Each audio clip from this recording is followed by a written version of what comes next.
Quentin Skinner, our next speaker, incarnates networking. He was a member both of the School of Historical Studies and the School of Social Sciences while at the Institute.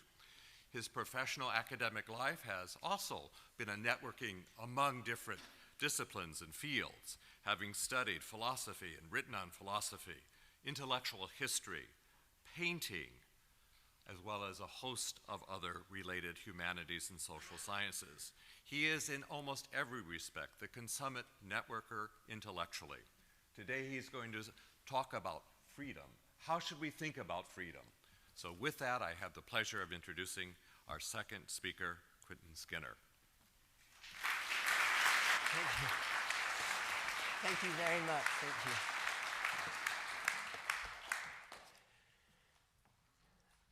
There are some seats at the front for those who are standing. If it's not your preference to stand, I'm going to talk about freedom, so you're certainly free to stand. Okay. Well, thank you very much, and it's a huge pleasure and honor to be back here. Now, to speak about freedom, that is to speak about one of our core political values, free action. So it would be good if I could manage to work towards a definition of this term, or rather the term that expresses the concept, on which at least we might in principle all agree. But the first thing I want to tell you is that I'm a Nietzschean, and I believe that concepts can either have neutral definitions or else they can have histories, but if they have the one, they can't have the other. And freedom is unquestionably a concept with a history.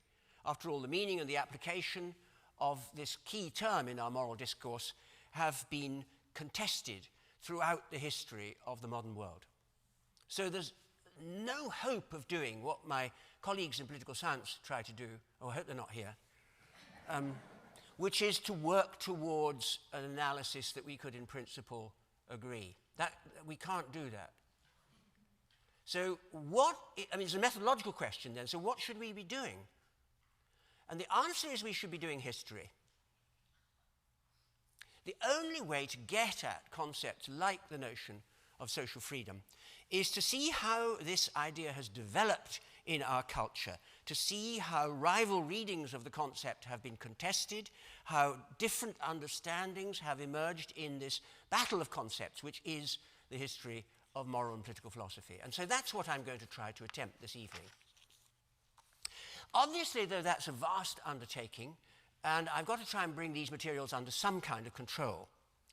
So what I've decided to do is to concentrate on how the concept or the expression of the concept has been examined in modern Anglophone thought.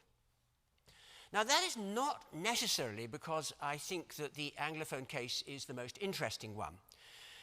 But it is what I know about, and after many years of lecturing, I've decided it's probably best to talk about what one knows about.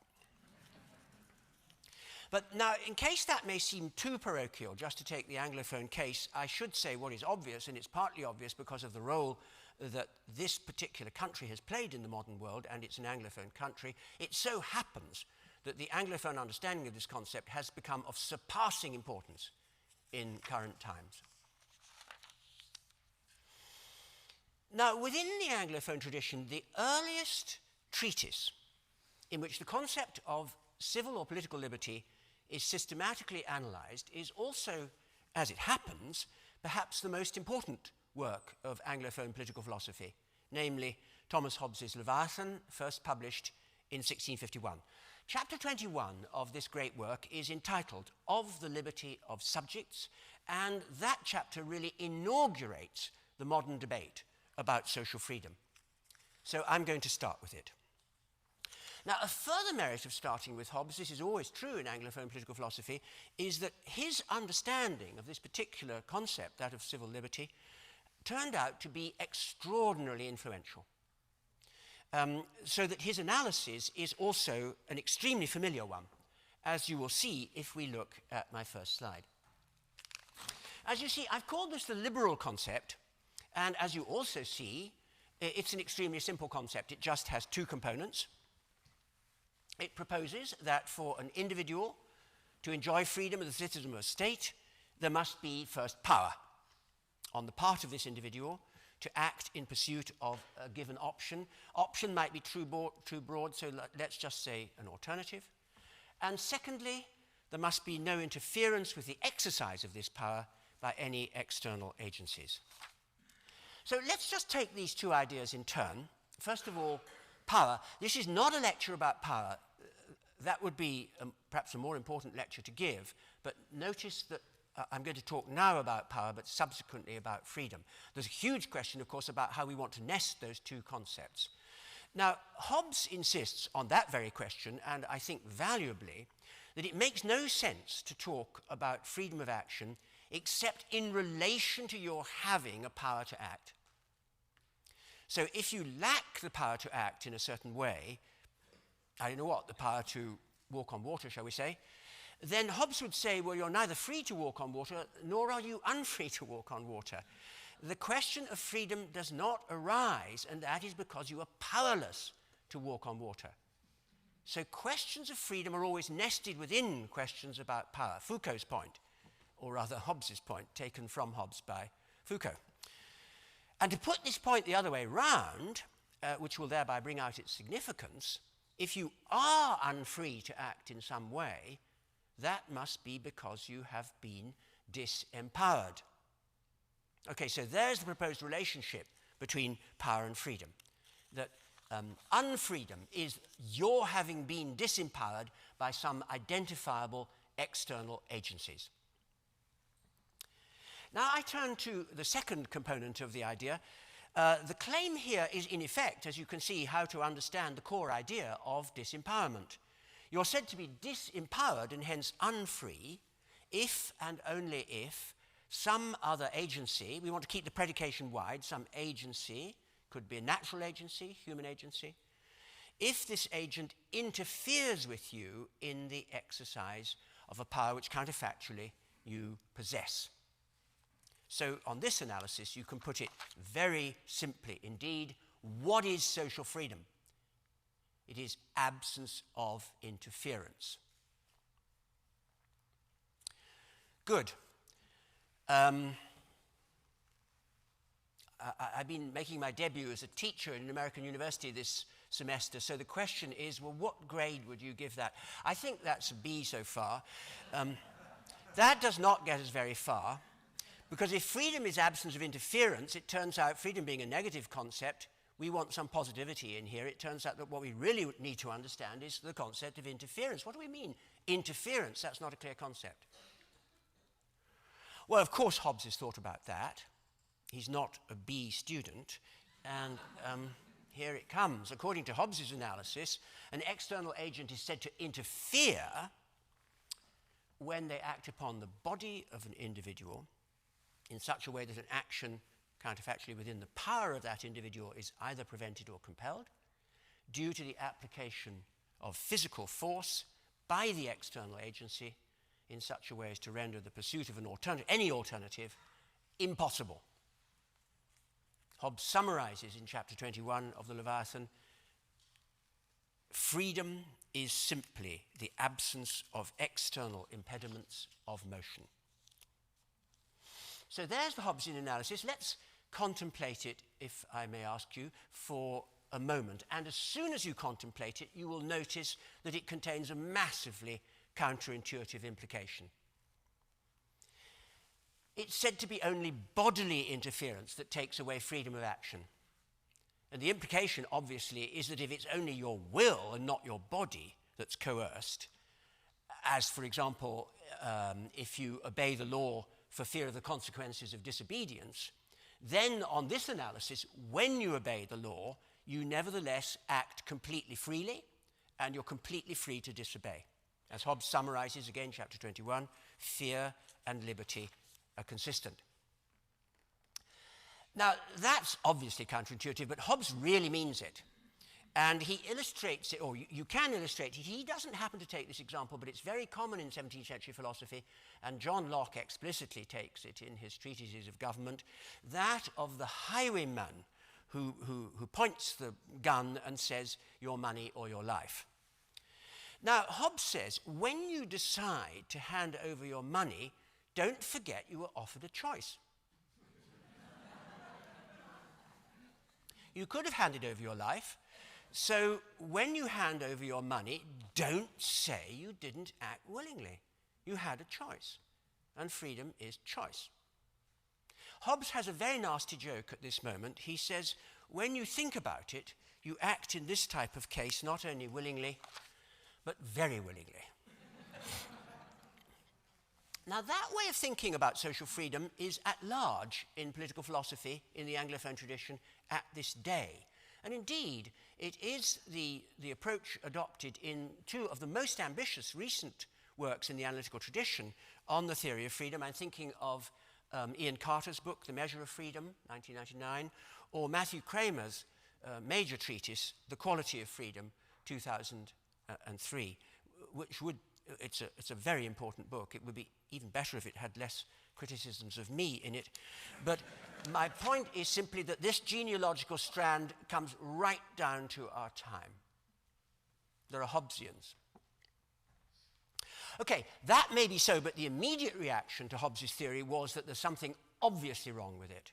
And I want to turn to that critique, especially as it brings me, this is all going to be genealogy, to the most celebrated work of Anglophone political philosophy of the next generation, namely John Locke's, I've already mentioned it, two treatises of government, first published in 1690. Now, Locke agrees that, of course, you are unfree to act if you are bodily prevented from exercising a power. I mean, it would be very strange to deny that. You would have to be talking about freedom of thought and not freedom of action before you could even make sense of that. I mean, the paradigm of lacking freedom of action is surely being in a locked room. You're physically prevented from leaving. Nobody doubts that. What Locke wants to say is what's gone wrong here is that, of course, you are also unfree if your will has been coerced.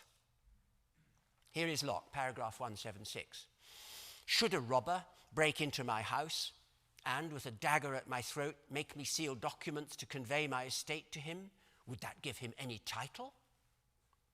Well, the question is intended to be purely rhetorical, for what Locke wants you to see is that this is a predicament in which what you have to say is you have no real choice. That's not to say that it's impossible to refuse, which is what Hobbes would want to say, but the relevant act, Locke wants to say, is going to be so unappealing that it will not be possible to say that you freely performed it if you did perform it. So the addition of Locke's suggestion makes our genealogy look like this. I've now got Hobbes right over on the left wing, which is not where he wants to be, of course, but I have added Locke's notion. And here and throughout this lecture, when I add to the genealogies, I will put it in bold so that we can see how the story is evolving. And Locke's rival claim, in bold, is that unfreedom arises when there's either the interference I've spoken of, or else when there is coercion of the will in such a way that, in Locke's nice phrase, my will is bent to your designs. If you bend my will to your designs, that is a species of unfreedom. Right. Well now, we're now dealing with a new concept. Notice that not only made no appearance, but it's the great strength of Hobbes' analysis that it did not need to make any appearance in his account of freedom, which is a completely unanalyzed notion we've suddenly fetched up with coercion. What does that mean? It's a completely unclear concept. Hobbes notices that, of course, and he wants to get rid of it because he wants everything to be very hard-edged.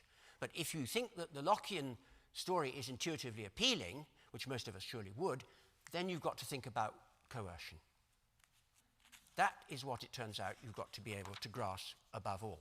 Now, that being so, it's rather remarkable that John Locke never offers an analysis of what he means by coercion. He just offers some examples.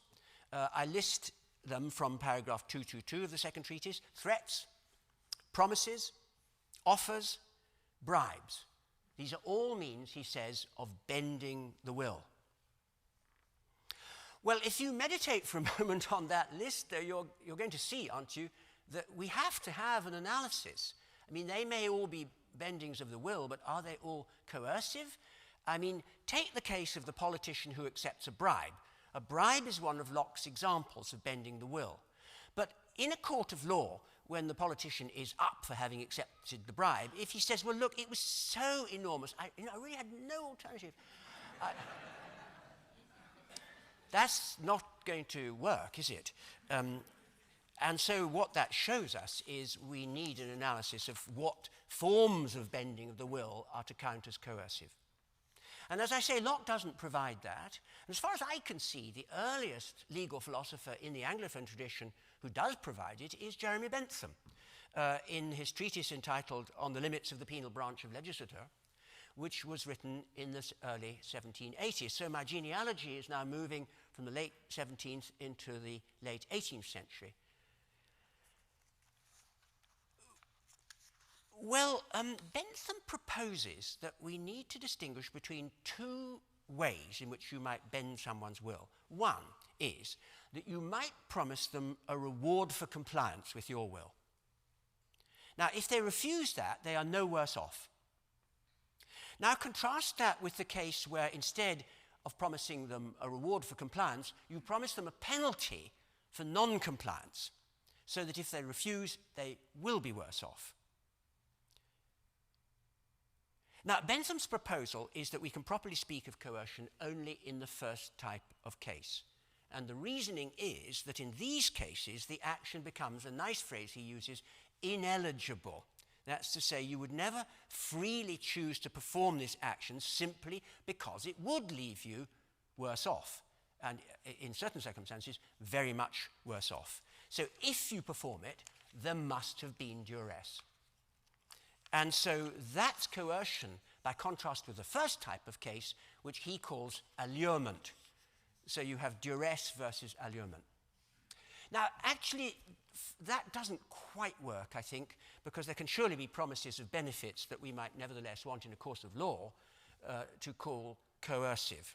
But I do think that what's clever about Bentham's suggestion is that he's isolated the paradigm case of coercive behavior, namely issuing a threat. Although, as he rightly points out, and Bentham loves distinctions, as I'm sure you know, there must be certain characteristics that attach to this threat. I mean, first of all, it must be credible, or else it won't affect your will. Secondly, it must be immediate, since it leaves you no alternative. And thirdly, it must be serious. So you think, I'm really going to have to evade this somehow.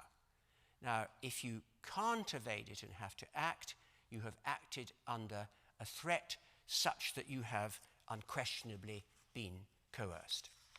And I think that is a paradigm, and I think that it's therefore worth adding it to our chart. So there's the notion of ineligibility, and the paradigm is the serious, immediate, and credible threat. Okay, is that the analysis of social freedom that you want? I mean, if it is, this is a very short lecture. In fact, I'm exactly halfway through. So the answer is no. But the answer is that many distinguished philosophers think the answer is yes. And if, for instance, you take what has been the most influential single discussion of my theme this evening in Anglophone philosophy in our time, namely Isaiah Berlin's celebrated talk, paper, lecture, Two Concepts of Liberty, the preferred concept of liberty with which that famous lecture ends, you're now looking at. So that story also comes down to our time. However, within the liberal tradition, there arose a further complicating moment just a generation after Bentham had written, when John Stuart Mill published what is still perhaps the best known treatise on my topic this evening in our language, in the English language, I mean, his essay on liberty, 1859. One of the moves that Mill makes in this famous essay is to point out that the liberal tradition so far endorses one principle that he thinks questionable. And there it is at the top of our chart, at the middle of the top of our chart, that freedom consists in the interference with the exercise of your powers by external agencies. Notice no one has doubted that. All the arrows, if you reversed them, would go up to there. So an external agency, another person in the Anglo-Saxon law sense of the term, or a fictive person, the state, or a natural agency, Any of these could be external agencies, but that is the sort of force that we have to be talking about if we're talking about interference with freedom of action. Now, Mill wants to ask, and he puts the point in chapter 3 of the essay, is it true, though, that freedom is necessarily interpersonal? All of this presupposes that freedom is an interpersonal notion. Is it necessarily so? Or could it be that the agent who takes away your freedom somehow could be you? Could it be you? Well, as soon as you entertain that thought, the liberal tradition begins to look more complicated.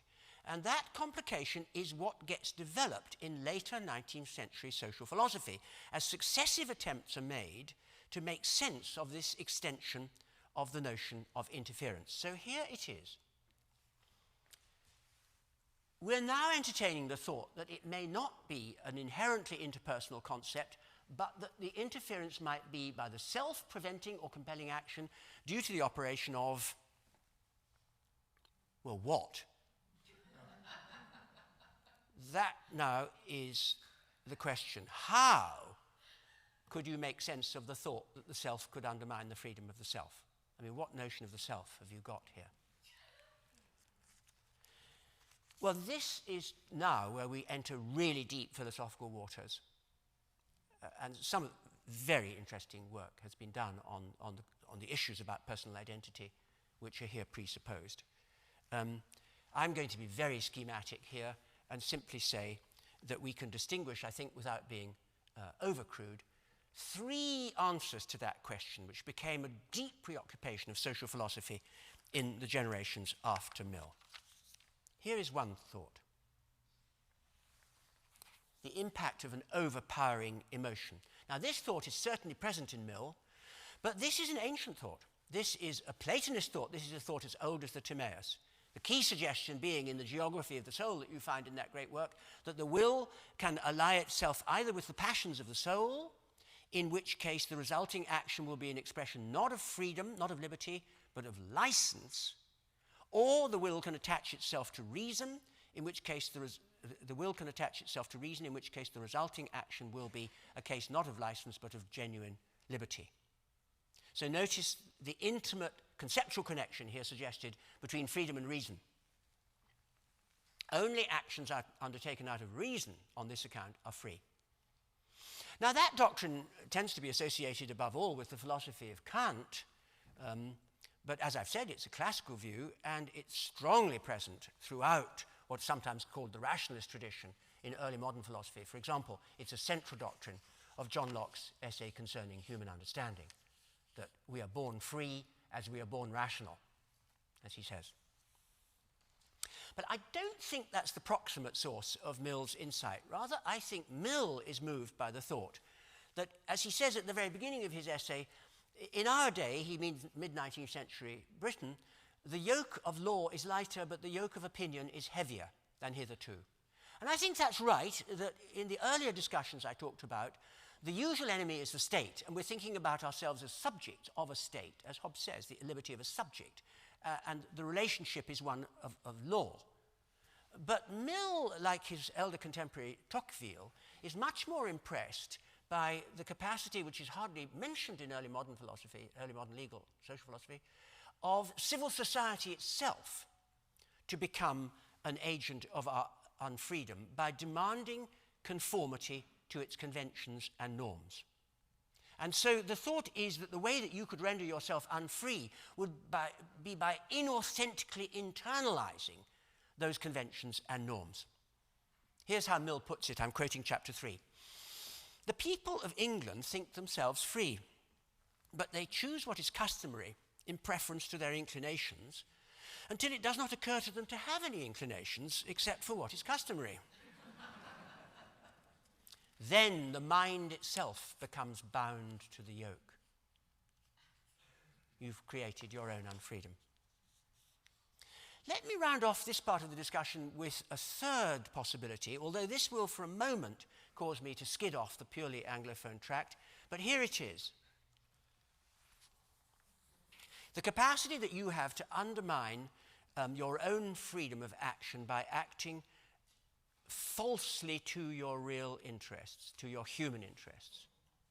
Notice that Mill comes very close to saying this when he talks about the permanent interests of man as a progressive being. But of course, the classic expression of false consciousness is to be found in the social philosophy of Marx, and in our own time, in those writers of the Frankfurt School, and above all, Habermas, who have taken up this aspect of Marxist philosophy. The suggestion here, especially amongst the modern German tradition of questioning consumer society, using Marxist tools to question consumerism, is that if, as Marx tells us in Capital, social being determines consciousness, and if your consciousness is determined by a society in which your freedom of action is conceived in consumerist terms, then you will be liable to become the agent of your own servitude by endorsing a consumerist, and hence, these writers would want to say, a false view of what is in fact in your own real interests. Now, what makes that a deep problem is, of course, can we make sense of the notion of a real interest as opposed to a phenomenal desire? If you think you can, then you may well think that C is rightly there on the list. Okay, now we've got quite an array of ways about thinking of social freedom, but notice that they have one idea in common to all of them, so that if you reverse the arrows, you get it, they all run up to one source, which is no interference. Nobody has doubted that.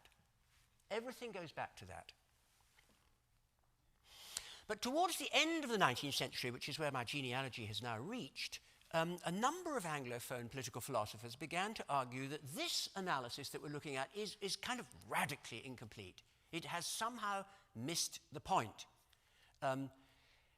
And the Anglophone writers who pick up this thought are drawing here especially on the philosophy of Hegel, who says in a memorable passage in part 3 of the Philosophy of Right that if that's your view of freedom, as he says, only the English could be so crude.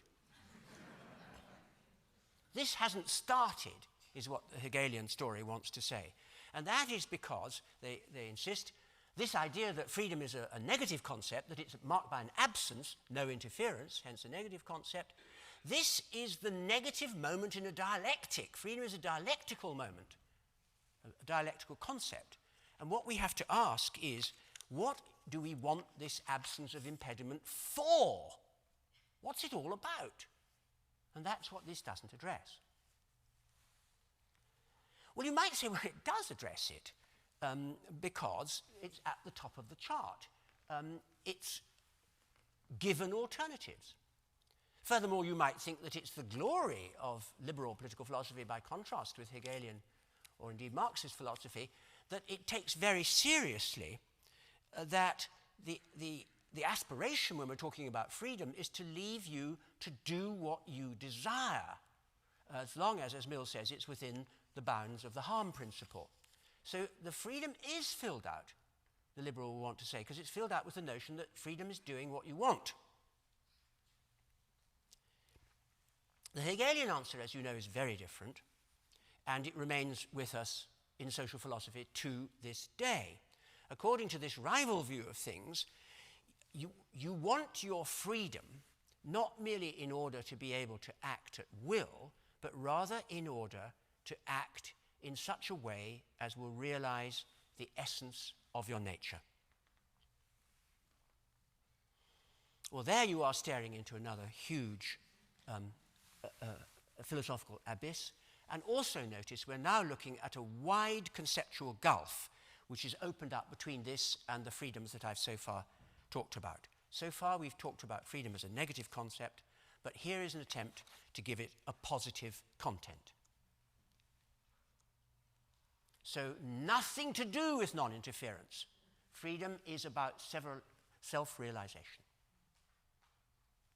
Realizing the essence of your nature. Now, you may think this doesn't make any sense. This presupposes that human nature itself is normative and that it makes sense to speak of some actions as inhuman and some as human. But of course we do talk like that, don't we? So you can't simply dismiss this out of hand. And if you think it worth considering whether human nature itself might be normative, then there are going to be as many different theories of what you might call positive liberty, what Hegel does call positive liberty, as there are views about what constitutes the essence of human nature. And if you look at our broadest intellectual frameworks in the West, we have entertained two such thoughts over millennia. One stemming from classical philosophy and the other from Christianity. Here's a further Nietzschean thought. Christianity is the usurpation of classical philosophy in exactly the juncture that I now want to talk about. And here is the classical view.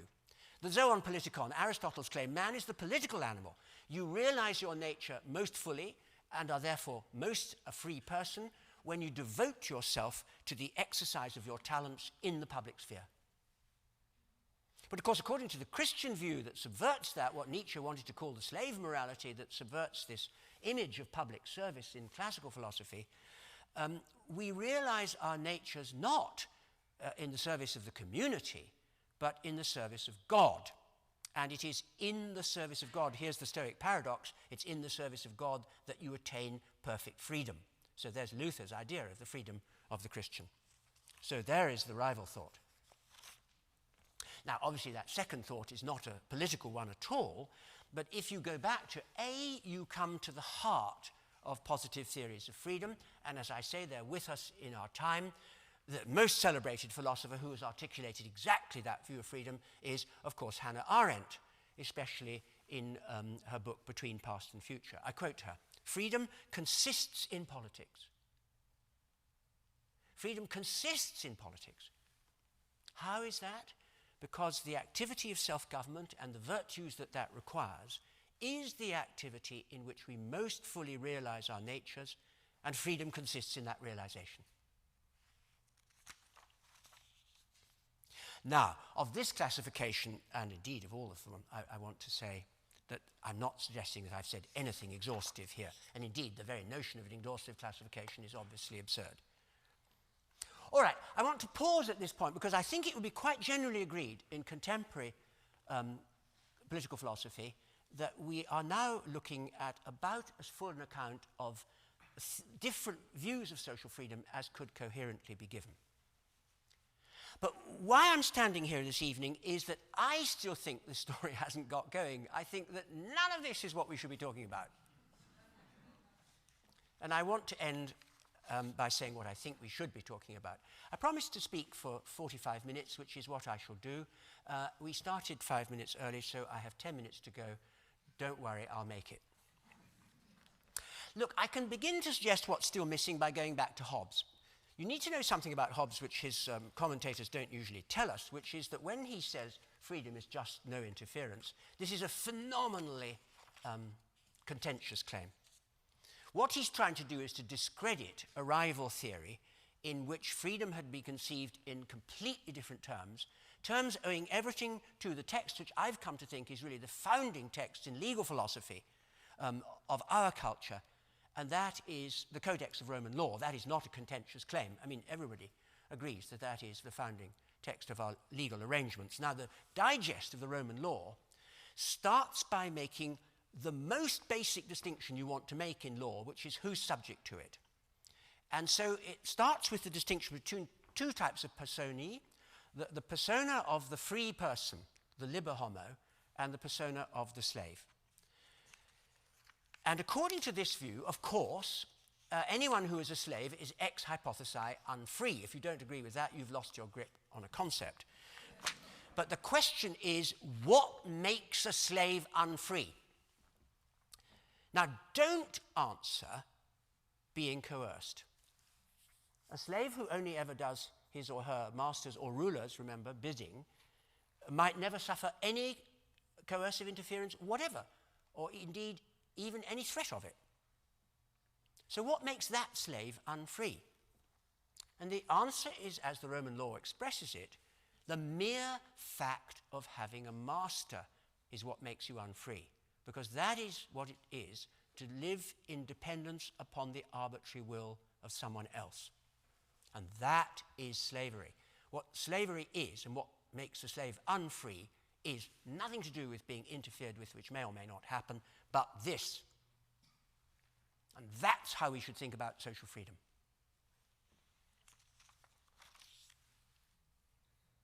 So the suggestion is that you will not be a liber homo, you will not be a free man or woman, but you will rather be in some kind of servitude, at least in certain domains of your life, if the following two conditions obtain. If there could be interference contrary to your interests, and secondly and connectedly, if that is due to your living in dependence upon the arbitrary will of someone else. Now, notice, of course, that resembles the liberal picture in that it figures freedom as a negative concept. But it says the negativity is not interference, it's dependence. And notice the crucial difference between these two schools of thought, because on the theory I'm now looking at, you could be unfree even if there's no interference or even threat of it. Now that claim can look absurd, and that's the word that Matthew Kramer uses about me in his book.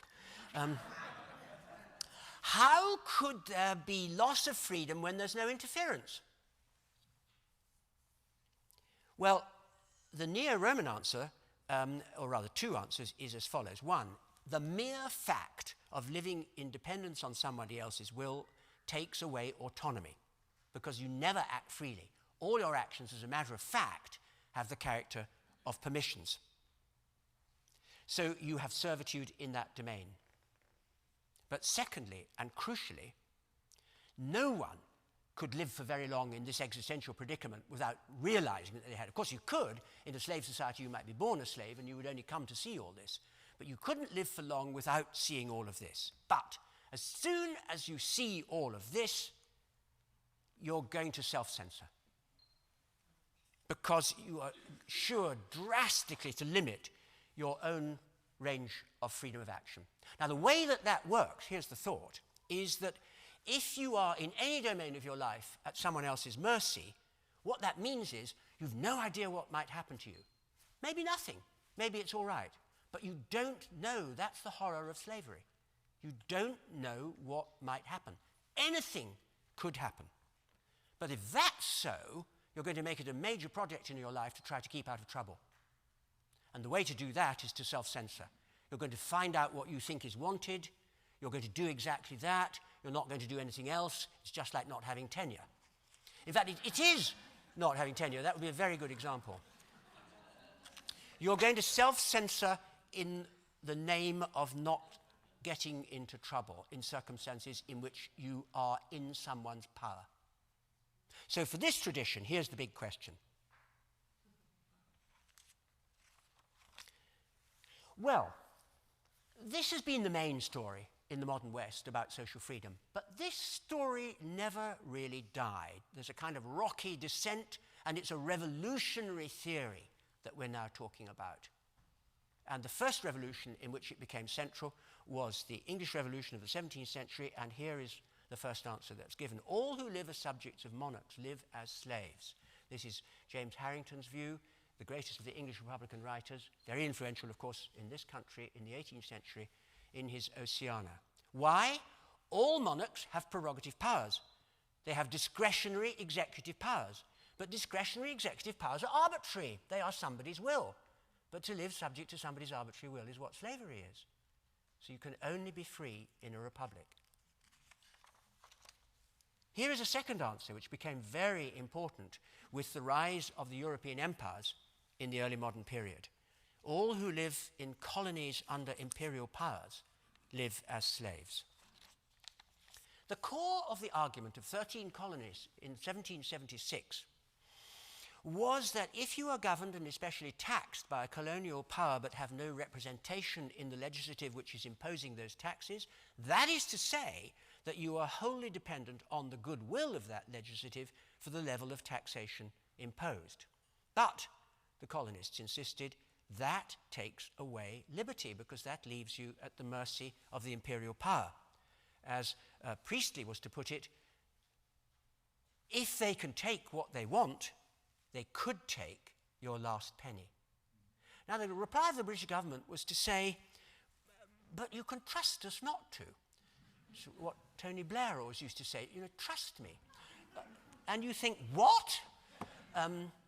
That's the colonists' response. Why should we have to trust you? It's the relationship of dependence and domination which is wrong, which is why the Declaration of 1776 was called a Declaration of Independence. Independence from what? Well, dependence, of course, upon the arbitrary will of the executive in Great Britain. So this thought about freedom is the founding thought of the American Republic.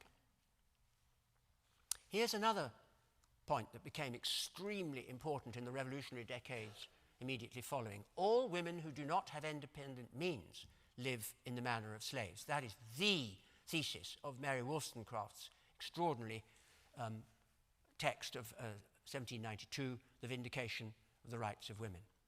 Women, wholly dependent as they are economically upon men, have to devote their lives to finding out how to commend themselves to men. They're at their mercy. This makes them servile. This makes them slavish in disposition. The language of slavery is what suffuses that text. And more amazingly, it's also what suffuses the last of John Stuart Mill's text. It isn't sufficiently often pointed out that Mill changes his mind about social freedom. His last text of 1869 is called The Subjection of Women.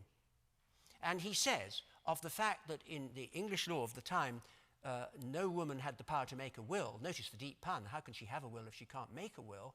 He says, I see no difference between their condition and that of the bond slave. How about this?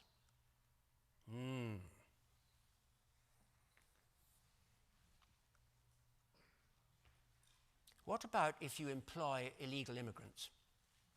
How are they going to be able to protest against unfair working practices?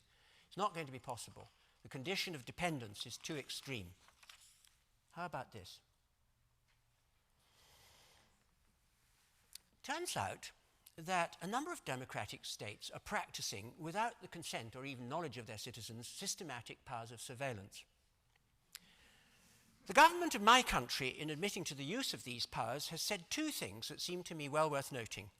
First, and here I quote the Foreign Secretary in the House of Parliament, you have nothing to worry about provided that you've done nothing wrong. Now, notice that is to concede that there are things which, were you to say them in your emails, would definitely get you into trouble. It's just that they're not telling you what they are. But they are telling you that it's they who are going to tell you when you're in trouble. Second, they insist that in these dangerous times there has to be a trade-off between these admitted invasions of privacy and the needs of public security. And Jennifer already spoke about this in the wonderful first lecture that we heard this afternoon, where she said this is construed as a privacy issue. And of course, she's absolutely right. It is not a privacy issue. It is a freedom of speech issue. And once we start to realize that, we should treat the trade-off very differently. It is, of course, an affront to privacy, but I'm standing here to tell you that it's an affront to freedom, because if citizens begin to self-censor in the face of these powers, because, for example, of not knowing what use may be used of their emails and wanting to be sure of keeping out of trouble, they will have limited their own freedom of expression. They will have colluded in the undermining of their freedom.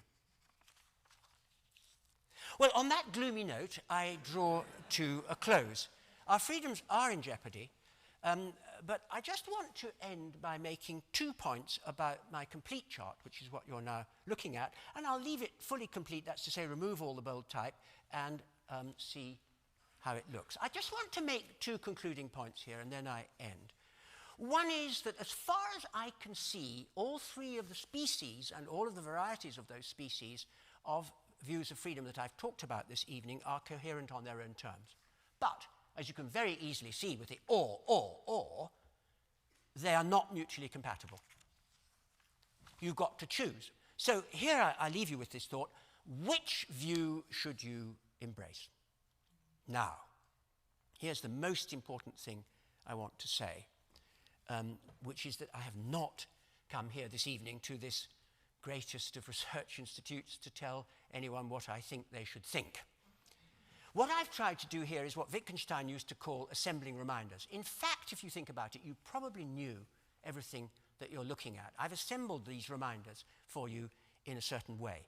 In doing so, what I've shown is, or at least I've gestured at showing, how the concept of freedom has been handled in our modern Anglophone traditions of thought. But as to how it should be handled, well, that question I must leave to you. Thank you very much. Thank you.